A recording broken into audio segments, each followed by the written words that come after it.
For lesson 1.8, this is the final one in the chapter. We're just continuing to work on our addition skills. So numbers 1 through 12, they are just solving to find the answer, the sum. They can use their touch dots or if they need to, pictures, but I would strongly suggest starting to encourage using the touch dots. If you need to see what those touch dots are again, I have a video up entitled touch dots that you can look at. So that's what they need to do on the first one, is just give me the answer is all that I'm looking for. If they don't need a picture, they're not required to do that. And then number 13, answering those addition problems and then being able to color the flowers. On the back side, number 1, once again, writing the answer, the sum. And number 3 is the story problem. They need to circle the different parts of the story problem. So we would say there are 8 large stones.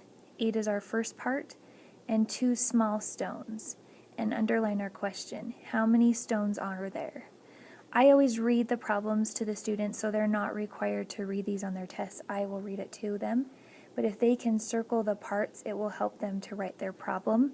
And then over here, they would write 8 plus 2 equals, draw a picture if they need to, or use the touch dots to find their answer, which is 10. We are starting to work on fact families as well, and so I've added another video about fact families.